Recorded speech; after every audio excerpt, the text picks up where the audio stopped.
नमस्कार, good evening. Personal finance की daily dose money गुरु लेकर हम आपके सामने हाजिर हैं। मैं हूं आपकी होस्ट पल्लवी। हफ्ते की शुरुआत सेविंग्स के साथ करेंगे, यानी सेविंग्स के विकल्पों पर बातचीत करेंगे, साथ ही आपके सवालों के जवाब भी दिलवाएंगे। हमारे आज के एक्सपर्ट हैं Prakash Ranjan Sinha, director nurture India consultants. Prakash, बहुत बहुत स्वागत है आज के कार्यक्रम में। धन्यवाद। चलिए प्रकाश, एक नजर डालते हैं किन टॉपिक्स पर आज हम बात करने वाले हैं। यानी पिछले हफ्ते जो हमें सवाल आए हैं उनमें से कौन से सवाल हम ले रहे हैं। एवरेजिंग का क्या है फायदा, यानी एसआईपी के जरिए जब आप निवेश करते हैं कैसे बेनिफिट आपको मिलता है। रिटायरमेंट प्लानिंग पर भी बातचीत होगी और साथ ही राजीव गांधी इक्विटी स्कीम क्या है, इसके फायदे और कैसा रिस्पॉन्स देखने को मिला है, इन सभी चीजों पर बातचीत करेंगे। चलिए सवाल जवाब का सिलसिला शुरू करते हैं। पहला सवाल एसएमएस के जरिए है। रमेश कुमार जी का सवाल है, झारखंड से इन्होंने भेजा है और जैसे इन्होंने मेंशन किया उम्र करीब 35 साल है। अपने बारे में इन्होंने लिखा है कि मैं 3rd ग्रेड गवर्नमेंट एम्प्लॉय हूं और सैलरी नियर अबाउट 19,000 है। एग्रीकल्चर डिपार्टमेंट में ये काम करते हैं। प्रकाश, आपसे ही जानना चाह रहे हैं कि सरकारी कर्मचारी हैं, जाहिर है एनपीएस में भी डिडक्शन होगा, जीपीएफ भी इनका कटता होगा, बट बिसाइड्स दैट क्या अपने लिए अलग से किसी निजी कंपनी से या किसी, इनफैक्ट बहुत सारी इंश्योरेंस की सरकारी कंपनियां भी, एलआईसी जिनमें से एक है, क्या उनसे कोई पेंशन प्लान लेना इनके लिए सही होगा लुकिंग एट हिज एज? जैसा कि आपने बताया कि इन्होंने एनपीएस लिया होगा या इनका प्रोविडेंट फंड का होगा कुछ न कुछ, क्योंकि सरकारी कर्मचारी हैं तो उसके प्रावधान में तो ये जरूर कवर्ड होंगे। लेकिन जो सबसे बड़ी ज़रूरी बात है कि इनको अपने लिए एक अच्छा रिटायरमेंट कॉर्पस क्रिएट करना पड़ेगा। और जब आप, इनकी उम्र अभी 35 साल है और लगभग 20 साल से ऊपर का समय इनके पास है जहाँ पे ये अपने लिए कॉर्पस बिल्टअप कर सकते हैं। ये एक बड़ी लंबी अवधि है जहाँ पे इनको चाहिए कि ये थोड़ा रिस्क लें और वो पैसा को इन्वेस्ट करें एक अच्छे इक्विटी फंड में, प्रोविडेंट फंड में करें, जो कि जिसकी एक अच्छी ट्रैक रिकॉर्ड है, कंसिस्टेंट परफॉर्मेंस है और वॉलेटिलिटी से ज़्यादा अफेक्टेड नहीं हो। तो लार्ज कैप डोमिनेटेड ऐसे फंड होंगे जहाँ पे ये इन्वेस्ट करें। और मेरा अंदाज है कि अगर ये हर महीने 2,000 रुपया भी अगर ये इन्वेस्ट करते हैं और अगर मैं एक अज्यूम करूँ 15% का भी एक कंपाउंडेड एनुअल ग्रोथ रेट हो, तो लगभग इनको मेरे हिसाब से लगभग 30 लाख रुपया का इनको अच्छा सेविंग क्रिएट हो जाएगा। अगर ये 3,000 रुपया अगर इन्वेस्ट कर सके एसआईपी के थ्रू तो लगभग 45 लाख का इनको एक अच्छा कॉर्पोरेट इन्वेस्ट हो सकता है। कुछ फंड जो अच्छी हैं वो मैं बोल सकता हूँ, आईसीआईसी ब्लू चिप फंड अच्छी है, टेम्पल्टन ब्लू चिप अच्छी फंड है, बिरला फ्रंटलाइन इक्विटी एक अच्छी फंड है, यूटीआई इक्विटी, यूटीआई अपॉर्चुनिटी, ये कुछ अच्छी फंड्स हैं जिसमें ये निवेश कर सकते हैं। प्रकाश, आपने काफी सारे इनको ऑप्शंस भी बताए हैं अलग अलग कैटेगरीज में, लार्ज कैप कैटेगरी में, लेकिन क्योंकि इनका ईमेल में सवाल एक प्लान को लेकर, ये थोड़ा आप इसको अवेयरनेस अगर आप अपने एंड से क्रिएट कर सकें कि पेंशन प्लान्स की जब हम बात करते हैं, क्योंकि रिटायरमेंट को देखते हुए इन्होंने आगे सोचा होगा, कुछ मन बनाया होगा, पेंशन प्लान्स पर आमतौर पर किस तरह का रिटर्न देखने को मिलता है और क्यों आप इसको सजेस्ट करें कि नहीं इक्विटी की तरफ बढ़ना चाहिए? देखिए, लोग पेंशन को, आपको पेंशन कब मिलना है? जब आप रिटायर करेंगे तब। आज तो आपको पेंशन मिलना नहीं है। लोगों के मन में एक धारणा बनी हुई है कि चूंकि ये पैसा मेरा पेंशन का है तो डे 1 से ही सेफ होना चाहिए। जबकि आपको, अगर आज आप डे 1 से ही इसको, अगर मान लीजिए आपने डेट में पैसा लगा दिया तो आपको कितना रिटर्न मिलेगा? ज़्यादा से ज़्यादा 8 से 10% रिटर्न मिलेगा। तो आपको ये सोचना पड़ेगा कि पेंशन का जो आपको बेनिफिट लेना है या जो पेंशन आपको चाहिए वो लगभग 20 साल बाद चाहिए। तो 20 साल का पहले अवधि में आपको पैसे को आप मैक्सिमम ग्रो कर सके तो ज्यादा बेहतर होगा। और इस अवधि में अगर आप कोई भी डेट स्कीम वर्सेस अगर आप इक्विटी स्कीम को आप कंपेयर करेंगे तो मेरे हिसाब से लगभग 3 गुना आपका पैसा इक्विटी स्कीम में बढ़ेगा। तो यानी जब आपको पेंशन की वाकई जब जरूरत होगी तो आपके पास एक बड़ी कॉर्पस होगी। उस समय आप क्या कर सकते हैं कि ये पैसे को आप डेट फंड में या कोई आप पेंशन प्लान में आप उसको कन्वर्ट कर सकते हैं जहां पे मार्केट रिस्क नहीं होगी, और सिस्टमेटिक विड्रॉल प्लान के थ्रू आप जो भी आप अपना चाहे आप पैसा धीरे धीरे विड्रॉ कर सकते हैं। तो रमेश, यहाँ पर इंपॉर्टेंट बात जो हमारे एक्सपर्ट की तरफ से एडवाइस है आपके लिए वो ये कि आप पेंशन प्लान की तरफ नहीं बल्कि इक्विटी फंड्स की तरफ आप देख सकते हैं, क्योंकि रिटायरमेंट में काफी समय बाकी है। अगर आप इक्विटी एक्सपोजर लेंगे लंबी अवधि में आपको बेहतर रिटर्न मिलने की उम्मीद है। चलिए फिलहाल आगे बढ़ेंगे। हमारे साथ फोन लाइन पर इस वक्त अफजल जी मौजूद है गुजरात से। नमस्कार अफजल, पूछिए क्या सवाल है। अफजल, आप सुन पा रहे हैं? हाँ, बताइए सर, क्या सवाल है एक्सपर्ट से? हेलो सर, आपको आवाज मिल रही है हमारी? हाँ, अफजल पूछिए, एक्सपर्ट आपकी आवाज सुन पा रहे हैं, आप पूछिए उनसे क्या पूछना चाह रहे हैं। 5,000 रुपीज मैं इन्वेस्ट कर सकता हूँ हर मंथ, दर मंथ, 10 साल के लिए। जी, और क्या पर्पस है इसका इन्वेस्ट करने का? मतलब किस मकसद से आप ये रकम जमा करना चाह रहे हैं, जो आप हर महीने 5,000 रुपए निवेश करेंगे, बच्चों के लिए कर रहे हैं या अपने लिए करना चाह रहे हैं? मतलब मैं फॉरेन हायर स्टडी के लिए करना चाहता हूँ। ओके, चलिए शुरुआत करना चाहते हैं 5,000 रुपए से। प्रकाश, जैसे इन्होंने मेंशन किया था आपने एसएमएस में भी कि इनकी उम्र काफ़ी कम है, 24 इयर्स, और आगे शायद फर्दर स्टडीज़ जैसा इन्होंने भी जिक्र भी किया, उसके लिए कुछ एक रकम जमा करना चाह रहे हैं। तो आपसे एक क्वेश्चन ये है कि अगर 10 साल तक ये लगातार करते हैं 5,000 रुपये से SIP या कहीं भी निवेश करते हैं, लगभग कितना कॉर्पस इनका बन पाएगा? अगर ये 5,000 रुपया अगर 10 साल के लिए करते हैं और मैं अगर 15 साल का एक CAGR लूँ तो मेरे हिसाब से लगभग 14 लाख का इनके पास कॉर्पस बन जाएगा। और मैं फिर ये अगेन मैं ये बात बोलूँगा कि कोई भी इन्वेस्टमेंट अगर 5 साल से ज़्यादा की अवधि की हो और आपको अगर कॉर्पस बिल्टअप करना है तो इक्विटी हमेशा आपको बेहतर ऑप्शन होता है। फिलहाल चूंकि क्या है कि पिछले कुछ समय से लोगों की एक इक्विटी से काफ़ी नेगेटिव रिटर्न आई है या लो रिटर्न आई है, तो लोगों के मन में एक अविश्वास सा हो गया है। लेकिन आपको एक चीज़ हमेशा ध्यान देना पड़ेगा कि इक्विटी जो होती है वो आपकी इकोनॉमी से लिंक्ड होती है और वो आपके मैन्युफैक्चरिंग सेक्टर से काफ़ी हद तक लिंक्ड होती है। तो लंबे अवधि में इकोनॉमी और आपका ये जो मैन्युफैक्चरिंग सेक्टर है वो हमेशा एक अच्छी ग्रोथ आपको देती है। तो ये आपको समझना पड़ेगा, ये फायदा होगा। आप अगर डर कर मारे अगर आपने डेट में इन्वेस्ट कर लिया तो डेट आपको just inflation plus 100-200 basis point ज़्यादा से ज़्यादा रिटर्न देगा, तो आप वो अपॉर्चुनिटी खो देंगे। ये बात हमेशा आपको मन से डर निकालना पड़ेगा, लेकिन आपको हमेशा एक अच्छे फंड में सेलेक्ट करना पड़ेगा। और जैसा मैंने पिछले सवाल में बताया था कि वो सब फंड आप देख सकते हैं। जी, फंड्स आपकी स्क्रीन पर इनफैक्ट दिखाने की कोशिश करेंगे। इन्होंने काफ़ी सारे फंड्स इनफैक्ट अफजल यहाँ पे मेंशन किए हैं। ICICI फोकस ब्लू चिप, इनका परफॉर्मेंस भी आप इनको रेट करें और उसको कंपेयर करें। काफ़ी सारे फंड्स हैं लार्ज कैप कैटेगरी के भी। फ्रैंकलिन इंडिया ब्लू चिप भी एक फंड है जिसने पिछले 5 साल के अंदर एक सालाना आधार पर करीब करीब 18% का रिटर्न दिखाया। ये हिस्टोरिकल रिटर्न यानी अब तक जो रिटर्न ये फंड्स देखते हुए आए हैं। ICICI Pru top 100, ICICI Pru dynamic, UTI opportunities, कुछ और कैटेगरीज मिड कैप भी अगर आप शामिल करें तो इस तरह से आप आगे बढ़ सकते हैं। 5,000 रुपये की जो रकम है आप 2,500 दो फंड्स में आगे बढ़ सकते हैं अफजल, और इस तरह से अपना पोर्टफोलियो बना सकते हैं। उसको आप हर साल मॉनिटर भी करते रहें ताकि जो आपका गोल है, जो आप पढ़ाई के लिए पैसे इकट्ठा करना चाह रहे हैं, आप देखते रहें कि वो किस तरह के फंड्स कैसा परफॉर्मेंस दे रहे हैं। फिलहाल हमारे साथ संजीव हैं, पुणे से मौजूद है फोन लाइन पर। नमस्कार संजीव, पूछिए क्या सवाल है। नमस्कार मैडम। मैडम मुझे अभी RGESS स्कीम में इन्वेस्ट करना था जी, तो अभी फिलहाल इन्वेस्टमेंट के लिए कौन सा अच्छा स्कीम है RGESS के लिए? Okay. और इसके लिए डीमेट अकाउंट की जरूरत है क्या, ये पूछने का था। जी, डीमैट की जरूरत आपको पड़ेगी संजीव। आप बता सकते हैं आपने फिलहाल डीमैट अकाउंट खोला हुआ है या खोलने का सोचा है? हाँ, खोलना चाहता हूँ मैं। अगर अभी आपका कोई डीमैट अकाउंट नहीं है? नहीं है। चलिए, आप फर्स्ट टाइम इन्वेस्टर भी हैं। आपसे एक और चीज जानना चाहूंगी मैं संजीव कि आप सिर्फ टैक्स बचाने के लिए RGES में आपको निवेश करना है या शेयर्स में आप रुचि है आपकी, शेयर्स में इन्वेस्ट करना चाहते हैं? हाँ, शेयर में भी इन्वेस्ट करूंगा। Okay. लेकिन फिलहाल तो टैक्स के लिए भी चाहिए था मुझे। चलिए, एग्जैक्टली इसमें क्या प्रावधान है, कितनी छूट आपको मिलेगी, सब कुछ हमारे एक्सपर्ट बताएंगे। प्रकाश, RGES की ये बात कर रहे हैं, हालांकि इसको लॉन्च हुए काफी समय, लगभग साल भर से ऊपर हो चुका है। कैसा रिस्पांस देखने को मिला है? क्योंकि अगर हम टैक्स सेविंग की बात करें और इक्विटी की भी बात करें तो एक मिला जुला एक और इंस्ट्रूमेंट है ELSS का। कंपैरिजन आप कैसे करेंगे RGES का ELSS से? और साथ ही अगर संजीव को आगे बढ़ना हो तो कैसे इसकी प्रक्रिया है, कहाँ पे इनको डीमैट खोलना होगा? पहले तो खैर इनको डीमैट का अकाउंट तो खोलना ही पड़ेगा अगर ये Rajiv Gandhi equity saving scheme में डालना चाहते हैं तो। लेकिन इसके अंदर देखिए ELSS और इसमें आपको रिटर्न पर्सपेक्टिव में आपको बहुत फर्क नहीं पड़ेगा। अगर आप इक्विटी म्यूचुअल फंड में करते हैं तो आपको लगभग वही होगा।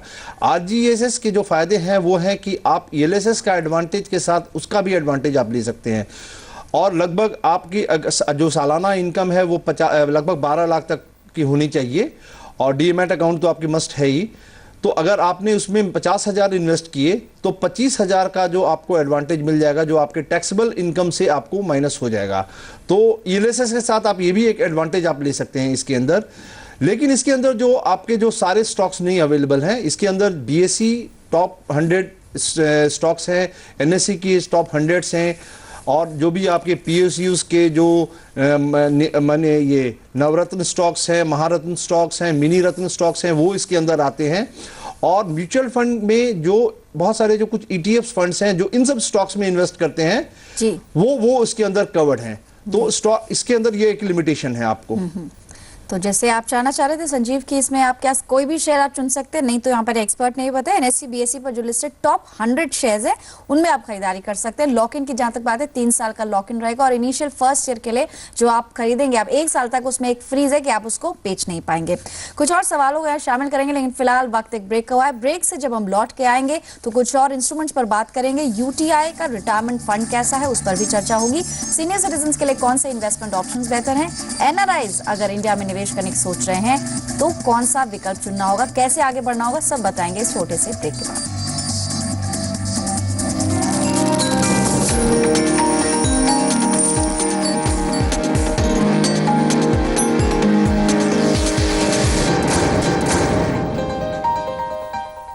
ब्रेक के बाद आपका स्वागत है। आज चर्चा मनी गुरु में हो रही है सेविंग्स पर, यानी कि कहां निवेश करें या फिर जो पोर्टफोलियो आपने बनाया है कितना सही है। आपके सवालों के जवाब देने के लिए हमारे साथ जो एक्सपर्ट हैं प्रकाश सिन्हा हमारे साथ मौजूद है। प्रकाश, कुछ और सवालों पर यहाँ पर हम शामिल करेंगे। हमारे साथ एक दर्शक भी फोन लाइन पर है, हरीश जी राज हैं हरिद्वार से, हरीश राजपूत। नमस्कार हरीश, पूछिए क्या सवाल है। हाँ मैम नमस्कार मैम, मैं पूछना चाहता हूँ कि मेरे फादर अभी रिसेंट मतलब कि लास्ट मंथ रिटायर हुए हैं जी और उनकी तबीयत थोड़ी खराब है, तो फिर अब मुझे ही सब कुछ करना है मेरे को मम्मा को, तो इसीलिए फिर मैं सोचा था कि मतलब आपका एक तो एफडी हो गई, एफडी लिक्विड फंड्स बॉन्ड, तो मतलब एक मेरे को पोर्टफोलियो मेरा आप थोड़े बनाने थोड़ी हेल्प कर देंगे मैम आप? ओके, बता सकते हैं आप कितना निवेश करेंगे, मतलब सालाना आधार पर करेंगे, मंथली करेंगे, एक साथ करेंगे, मतलब आपका क्राइटेरिया क्या है निवेश का? मैम मेरा तो एक ये है कि एक तो मेरे को बिल्कुल फिक्स रखना है और एक करना है क्वार्टरली, एक हाफ ईयरली और एक जो मतलब कि मंथ के हिसाब से आए। ओके चलिए, और लगभग अमाउंट कितना होगा जो आप इस पे निवेश करेंगे, जो अलग अलग विकल्प आप बता रहे हैं? Ma'am 25 to 30। ओके, मतलब एनुअली टोटल जो आप 30,000 तक अलग अलग चीजों में आप निवेश करना चाहते हैं? नहीं मतलब मैम टोटल जो है 30 लाख है, अब उसमें मैम मेरे को ये सब करना है जो मैंने आपको बताया अभी। तो ये रकम क्या उनको रिटायरमेंट पर मिली है? हाँ जी मैम। ओके प्रकाश, जैसे बताया हरीश ने, इनके फादर अभी दिसंबर में उन्होंने रिटायरमेंट लिया है। अब उनके बिहाफ पे इन्वेस्टमेंट क्वेरी आपसे पूछना चाह रहे हैं, और जो अमाउंट इन्होंने बताया करीब 30 लाख का रकम है, जिसको ये अलग अलग कुछ भी खुद अपने एंड पे भी शायद हरीश ने थोड़ी सी रिसर्च करी है, बॉन्ड्स की बात इन्होंने की, बैंक एफडी की बात की, इनकम फंड्स की भी ये बात करें। कैसे इनका पोर्टफोलियो आप सजेस्ट करेंगे, कैसे बनाना शुरू करें? और ये खुद भी डाइवर्सिफाई करना चाहते हैं, कहीं पे फिक्स रिटर्न भी होना चाहिए, बैंक एफडी की भी बात करें क्योंकि सीनियर सिटीजन हैं तो जाहिर है 0.5% इनको एक्स्ट्रा मिलेगा बैंक से। इसके अलावा और कौन से विकल्प है और कौन से विकल्प चुनना ठीक होगा? सबसे पहले तो चूंकि इनका ये रिटायरमेंट का पैसा है और ये इनको देखना पड़ेगा कि ये पैसा इनको अपने डे टू डे यूसेज के लिए कितना चाहिए, ये पहले इनके लिए बहुत ज़रूरी है। और जो ये किसी के बहकावे में ना आए और कोई भी रिस्क इन्वेस्टमेंट में न डालें, क्योंकि ये बहुत ही इनका एक मैं कहूँगा कि हार्ड अर्न मनी है, तो ये सारा का सारा पैसा ये सेफ इंस्ट्रूमेंट यानी डेट में डालें। अभी एक बात इनको देखना पड़ेगा कि उस पर ऐसा इन्वेस्टमेंट करें कि जो इनको टैक्स आउटगो मिनिमम हो। हमारे पास ऑप्शंस क्या क्या हैं? हमारे पास ऑप्शंस है बैंक एफडी, जैसा कि आपने बताया, और जहां पे इन्हें सीनियर सिटीजन होने की वजह से इनको आधा % का एडवांटेज में मिलेगा। दूसरा, कुछ अच्छे कॉर्पोरेट एफडीज भी हैं, बॉन्ड्स भी हैं। अगर हम म्यूचुअल फंड देखते हैं तो इनकम फंड्स हैं, अच्छे फंड्स हैं, एफएमपीज भी हैं। लेकिन एक बात का मैं इनको हमेशा राय दूंगा कि आप डिविडेंड ऑप्शन में कभी भी इन्वेस्ट मत कीजिएगा म्यूचुअल फंड के अंदर, क्योंकि उसके अंदर क्या होता है, अगर डिविडेंड डिक्लेयर होता है तो डिविडेंड डिस्ट्रीब्यूशन टैक्स जो कि 12.5% प्लस सरचार्ज और सेस लगता है, तो भले ही वो आपके एंड पे आपको लगेगा कि आपको टैक्स नहीं देना है, लेकिन ये आपके इनकम में से ही ये टैक्स पे होगा। तो अगर आप इनकम फंड में डालते हैं तो ग्रोथ ऑप्शन में डालिएगा जरूर। और ग्रोथ ऑप्शन के अंदर अगर आप लॉन्ग टर्म में रहते हैं, यानी 1 साल के बाद आप अगर विड्रॉ करते हैं तो आपका ज़्यादा एडवांटेज मिलता है। तो उसके अंदर आप सिस्टमेटिक विड्रॉल प्लान पे आप जितना चाहें तो आप कर सकते हैं। पोर्टफोलियो को आप डिवाइड कर दीजिए, जैसा कि इन्होंने बताया, जैसे इनको इनकम चाहिए मंथली, क्वार्टरली, हाफ ईयरली, तो उस हिसाब से ये अपना डिवाइड कर सकते हैं। मंथली वाला ऑप्शन ये मेरे ख्याल से म्यूचुअल फंड के जरिए कर सकते हैं, जहाँ पे ये सिस्टमेटिक विड्रॉल प्लान करें। बाकी ये उतने ही आपके मैच्योरिटी का ये बैंक एफडी कर सकते हैं, जहाँ पे इनको क्वार्टरली या हाफ ईयरली का ये है इनको। चूंकि ये सीनियर सिटीजन है तो इनको 15H का एक भी एक एडवांटेज मिल जाएगा, क्योंकि लगभग 2.5 लाख तक का जो इंटरेस्ट इनकम है वो ये बचा सकते हैं। तो ये अपना पोर्टफोलियो डिवाइड कर ले, मेरे ख्याल से ये लगभग 25-30% ये डाल सकते हैं इनकम फंड में, 25-30% ये लगभग बैंक एफडी में डाल सकते हैं, और उतना ही का ये एक कॉर्पोरेट एफडी या बॉन्ड भी ले सकते हैं। जी, तो 3 ऑप्शंस तो ये लगभग 3 टुकड़े में बांट के करेंगे। स्क्रीन पर भी हमने दिखाने की कोशिश की इनकम फंड्स जो प्रकाश की तरफ से आपको सजेस्ट किए। 3 साल का प्रदर्शन उनका अगर आप देखें तो नियर अबाउट कितना आपको एक बैंक एफडी में मिलता है, 8 से 9% का इन पर्टिकुलर फंड से दिखाया है। साथ ही MIP मंथली इनकम प्लान्स होते हैं म्यूचुअल फंड्स के, जिसमें जोखिम कम रहेगा लेकिन इक्विटी एक्सपोजर भी मिलेगा, उनको भी आप चूज कर सकते हैं। कुछ स्क्रीन पर भी ऑप्शन है, HDFC मल्टीपल यील्ड, बिरला सन लाइफ MIP या फिर सुंदरम MIP आप ट्रैक कर सकते हैं। अगर प्राइवेट कंपनीज की बात करें तो कुछ प्राइवेट कंपनीज भी हैं जो एफडीज लाती हैं, आपको रिटर्न बैंक एफडी से थोड़ा अधिक मिलेगा, लेकिन रेटिंग जरूर ध्यान में रखें। फिलहाल हमारे साथ मिलन बेरा जी हिसार से मौजूद है। नमस्कार मिलन, पूछिए क्या सवाल है। सर नमस्कार। बताइए सर, क्या सवाल है। सर मेरा टारगेट था कि मैं मंथली 6,000 मतलब सालाना 7,500 रुपया मतलब मैं इन्वेस्ट करना चाह रहा हूँ अभी बच्चे के लिए, पर रहा हूँ तो किस फोल्ड में मतलब यूज करने बेटर रहेगा मेरे लिए। ओके, कोई प्लान खरीदना है आपको?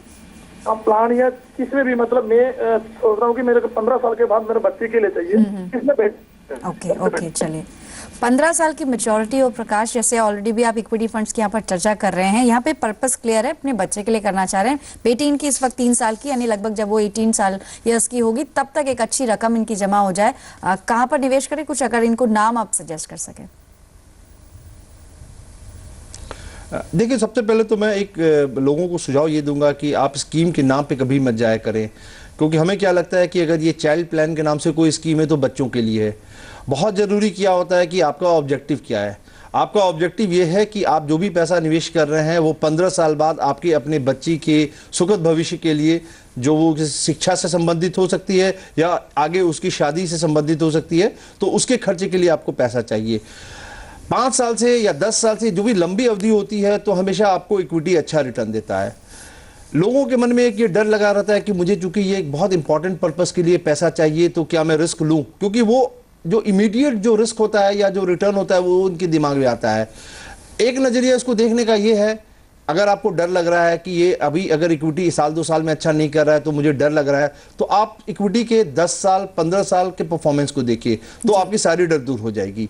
तो मेरा सुझाव ये होगा कि आप इक्विटी में इन्वेस्ट करें, और जैसे जैसे आपकी गोल नजदीक आएगी, जैसे कि आपके मान लीजिए बच्चे की पढ़ाई के समय नजदीक आएगा, तो उसके 1-2 साल पहले आप अपनी कॉर्पस को थोड़ा सा निकाल कर आप प्रॉफिट बुक करके आप उसको डेट में इन्वेस्ट कर दें, ताकि आपका कैपिटल जो भी ग्रोथ हुआ है वो सेफ रहे। तो ये आपको स्ट्रेटेजी अपनानी पड़ेगी। पहले आपको ग्रोथ की तरफ जाना पड़ेगा and then you have to preserve the growth.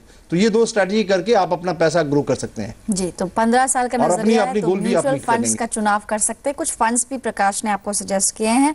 Overall ये अच्छे परफॉर्म कर रहे हैं फंड्स, और पिछले 5 साल का इनका प्रदर्शन तो देखें तो अगर नियर अबाउट 20-22% के आसपास एक सालाना आधार पर इन्होंने एनुअलाइज बेसिस पे रिटर्न दिया है। चलिए फिलहाल एक ब्रेक के लिए रुकेंगे, कुछ और सवाल है उन्हें भी शामिल करेंगे इस छोटे से ब्रेक के बाद।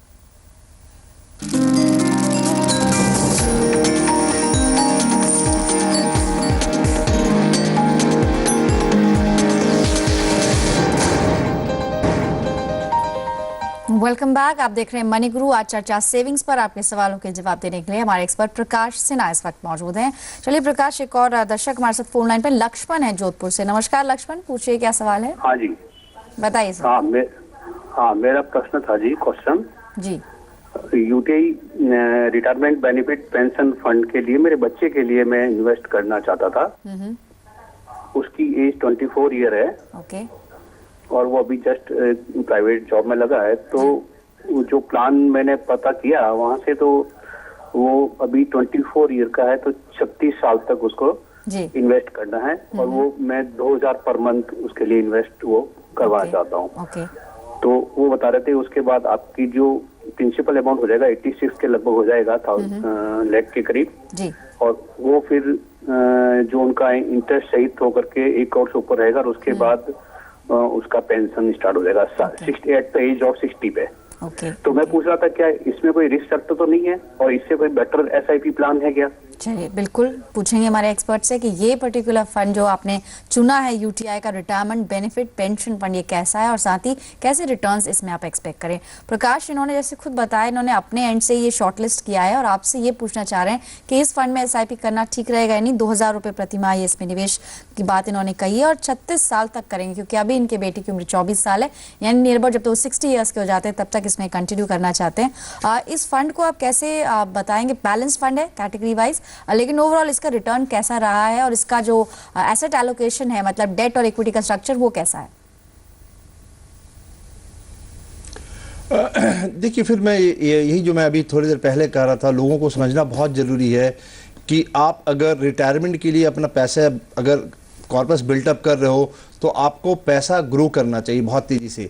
अगर हम यूटीआई रिटायरमेंट फंड की बात करें, रिटायरमेंट प्लान की बात करें, और अगर आप उनके पोर्टफोलियो को देखें तो लगभग 46% वेटेज है वो डेट में है और बैलेंस आप इक्विटी और बाकी चीज़ों में है। तो दैट मीन्स कि आपका आधा पोर्टफोलियो है वो उतनी तेज़ी से ग्रो नहीं करेगा।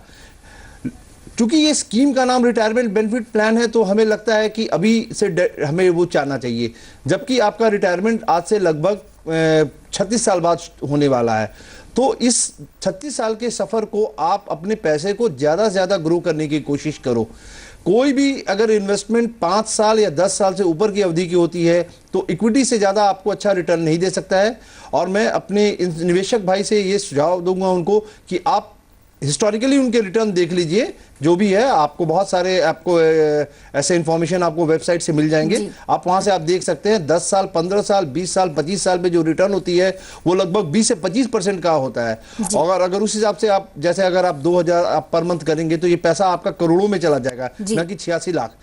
और जब आप अगर आपका बच्चा जब रिटायरमेंट के करीब आए तो आपके लिए बहुत जरूरी है कि उस वक्त जब वो रिटायर करे उस दिन उसका पैसा काफी सेफ होना चाहिए। तो उस वक्त आपकी मार्केट रिस्क नहीं होनी चाहिए। तो जब 3 साल बच जाए आपका रिटायरमेंट का तो धीरे धीरे आप अपने कोशिश करिए टेबल के जरिए आप 1 साल के अंदर इसने कैसा परफॉर्मेंस दिया। बैलेंस फंड है, जाहिर है इसका रिटर्न एक और अन्य फंड्स के मुकाबले थोड़ा सा कम रहेगा।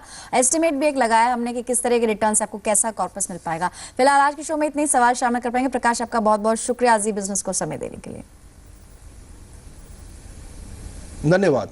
और अपने व्यूअर्स को बता दें कि हर सोमवार को हम सेविंग्स पर चर्चा करते हैं, यानी आज का दिन सेविंग्स के सवाल हमने लिए, लेकिन कल लोन्स, हम लोन्स पर चर्चा करेंगे। साथ ही हर बुधवार का दिन होता है इंश्योरेंस को लेकर, थर्सडे प्रॉपर्टी के नाम रहता है, यानी हर थर्सडे हम प्रॉपर्टी से जुड़े हुए सवाल शामिल करते रहते हैं। और अब से हर शुक्रवार को आप टैक्स से जुड़े हुए सवाल भेज सकते हैं, यानी पर्सनल टैक्सेशन को लेकर कोई भी आपका सवाल आप इस शो में भेज सकते हैं। फिलहाल इस शो से बस इतना ही। कुछ ही देर में देखिए ऑपरेशन।